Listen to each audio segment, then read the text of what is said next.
Bien, alors pour cette deuxième respiration poétique, je vais lire des textes qui m'ont été inspirés par l'actualité au sens large de ces dernières années. Et pour commencer, je vais lire un texte sur la répression des étudiants, de leur mouvement, et notamment suite à l'évacuation de Tolbiac en avril 2018. Après-midi. Le ciel est gris, quelques nuages. Le printemps est là, mais pas tout à fait. La musique danse, enjouée. En bas, on entend le cliquetis des tasses, des couverts, la rumeur du café qui chauffe. En haut, sur la mezzanine, au fond du canapé, ils s'embrassent, passionnément. C'est la première fois, on dirait. Cette douceur, cette hésitation, cette découverte maladroite d'une bouche étrangère, puis cette étreinte quand leurs lèvres se séparent. Il passe son bras autour d'elle, lové dans le creux de son cou. Elle est belle, il est beau, à peine sorti de l'adolescence, le sourire aux lèvres, éclat de rire, regard tendre, yeux brouillés, billes de lune dans l'océan d'amour naissant. À 500 km de là, pleurent les yeux de la jeunesse, sous l'assaut des lacrymos. Si gît la commune libre de Tolbiac, c'est ce qu'il voudrait nous montrer. Grilles fermées, amphi désert, ascenseur arrêté, volets baissés. Pourtant, les idées flottent encore sur les murs. Il sélectionne « nous occupons ». Nous ne voulons pas le pouvoir, nous voulons pouvoir.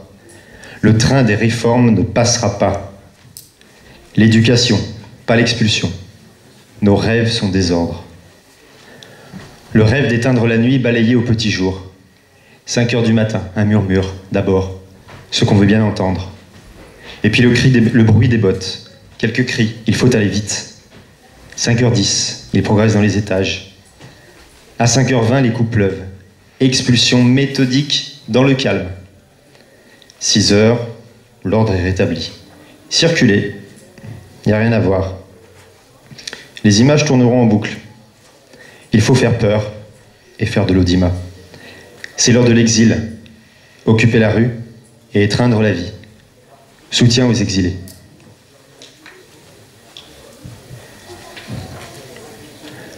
Alep, suite au bombardement qu'il y a eu. Alors le vacarme se tait. L'aube déchire les ténèbres, sans autre horizon possible que ce voile noir, après une nuit de bombardement. On dirait de la neige, et pourtant, non. C'est encore plus froid, plus silencieux, paralysant. Personne ne joue avec, et surtout pas les enfants, calfeutrés, ensevelis, sans vie. Il appuie à chaque heure, à chaque minute, à chaque seconde. Toutes ces histoires, les siècles effacés en un instant, sous le regard indifférent du monde. Cicatrice à jamais béante dans l'étouffant ciel rouge de l'humanité.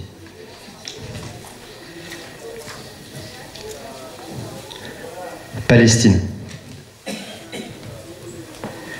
C'est toujours l'été ici. Sur le flanc des collines rocailleuses, du sommet, on voit la mer. Et les vergers qui s'accrochent malgré la chaleur, les racines profondément ancrées dans le sol. Une délicate odeur d'oranger envahit les narines. Le reflet argenté des oliviers enchante le regard.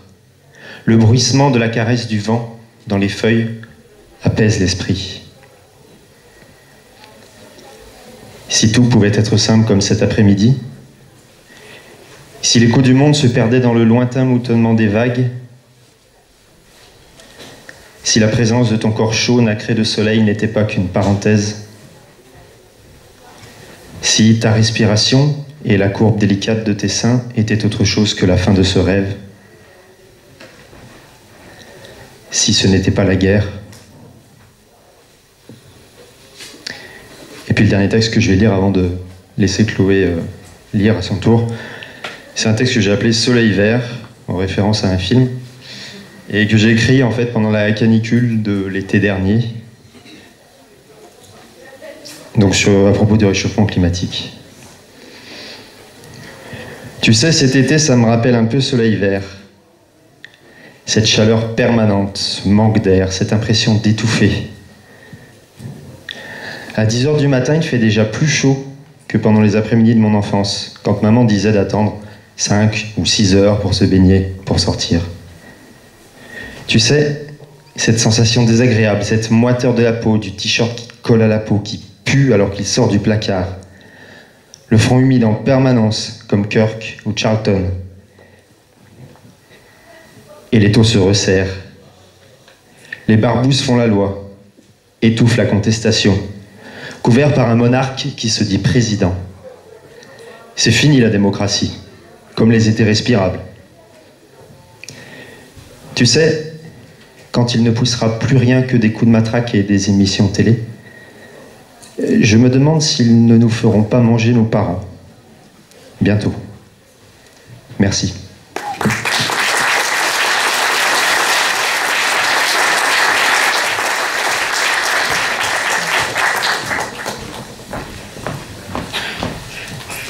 Le poème. Je tends des filets de mailles claires. Je tends des filets de mailles claires. Que s'y prennent vos rêves, qu'ils passent au travers. Je tends des filets de liberté, pour y suspendre des échos, y pincer des résonances lentes et graves. Je les tisse avec des mots. Et les mots sont des poissons qui tordent leurs racines. Les mots s'allient ou se délient. Les mots s'accrochent, se lâchent. Mon filet n'a que des trous. Le voilà filet d'air, entrant d'un coup dans vos cerveaux par la fente d'un œil, d'une narine et d'une oreille, se faufilant jusqu'à vos mains pour y siffler entre vos doigts. Les mots dérivent comme des continents. Le poème est le lieu de votre liberté. C'est le drapeau des voyageurs, des exilés, des bannis, de ceux qui ne veulent plus se définir derrière des grilles de lecture, de ceux qui ne sont pas sur leur papier d'identité. C'est l'habit de la femme avançant dans l'ornière, tirée par un âne. Dans le filet, je fais les trous. Je mets tous les trous bout à bout. Et vous nouez les fils, et vous lancez les lignes. Vous vous débrouillez avec mes trous. Je brouille les lignes. Vous démêlez l'orage le soir au fond du port. Je suis la haute mer sauvage, et vous filez mes vagues.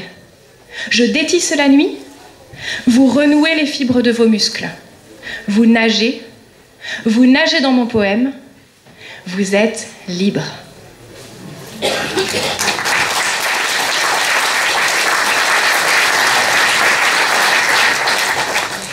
Le poème suivant fera écho à la question de la gratuité de la mort et à tous ceux aussi à tous ceux qui ne sont pas ici, je pense, mais à certaines personnes qui ont l'idée loufoque de supprimer la mort de la vie parce qu'ils n'ont pas trouvé quoi lui répondre.